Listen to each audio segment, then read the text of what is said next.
Be ready. 5 seconds. Start. I would like to take the House into the history of these provisions as they were discussed in the Constituent Assembly, even at the time when the present Article 369 was being considered by the Constituent Assembly. There was a body of opinion which felt that limiting the parliamentary jurisdiction in respect of commodities like food grains and other agricultural products for a period of 5 years was taking a short view of the question. The basis of the decision of the drafting committee could be understood from para 14 of the letter written by the chairman of the drafting committee to the president of the Constituent Assembly. I am making reference to this letter of the chairman in order to point out that the recommendation of the chairman of the drafting committee to the president of the Constituent Assembly was based on a previous enactment, namely the provisions of the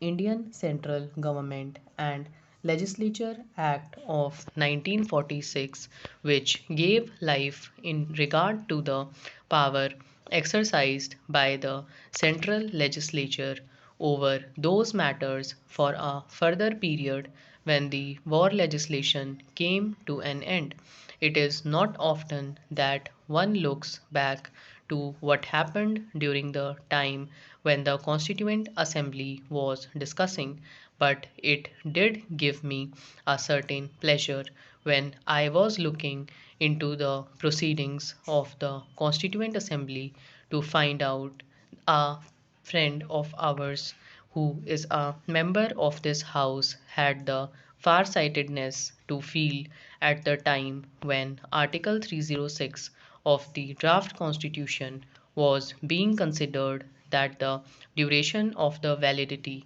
of the provisions of that article should be extended from 5 to 15 years. In fact, at that time, the honorable member expressed the opinion that in matters like foodstuffs, minerals, etc., the power of the government of India should be kept intact. Anyway, the Constituent Assembly did not accept the suggestion made by him even prior to this particular article being taken up for consideration by the Constituent Assembly in the several discussions that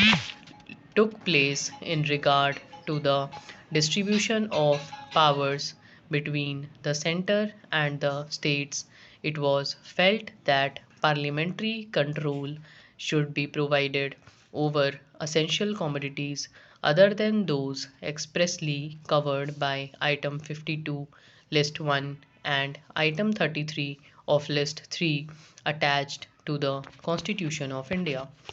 I remember the discussions that took place between the drafting committee of the Constituent Assembly and the chief ministers of the states and the ministers of the central government, and I would like to recall that our late lamented Dr. Shama Prasad Mukherjee,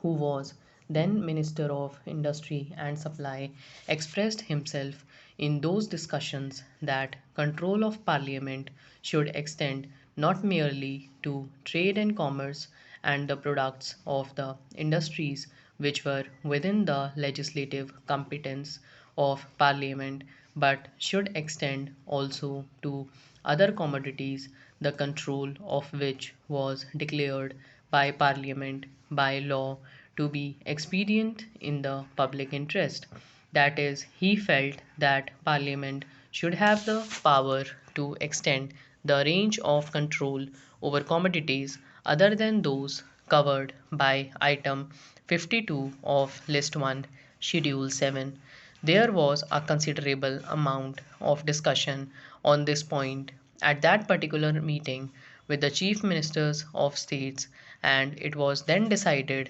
that an item similar to item 33 in list 1 of Schedule 7 should be provided and might prove adequate. The present Chief Minister of UP at that time very aptly indicated that though the centre might have legislative powers in regard to some of these commodities, these powers have been and are being exercised only for the purpose of preparing a skeleton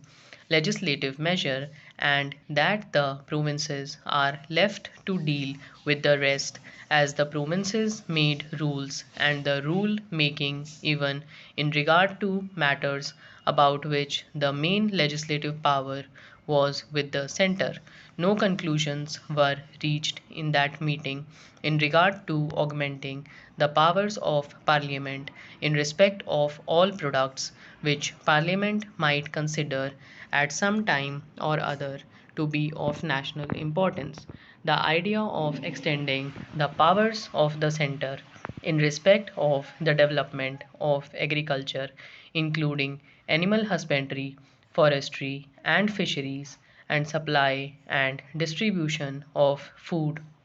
was again mooted in the Lok Sabha on the 31st August 2009. The next step in respect of the consideration of this matter was when the Ministry of Commerce and Industry appointed the Commodity Controls Committee. This committee, in its report in paras 36 to 44, has discussed the entire question of the reserve powers of the central government to enable it to exercise control over any commodity at any given time. A reading of these paragraphs would, I humbly suggest, amply compensate the effort undertaken. This committee held that entry 33 of the concurrent list provided only a partial solution of the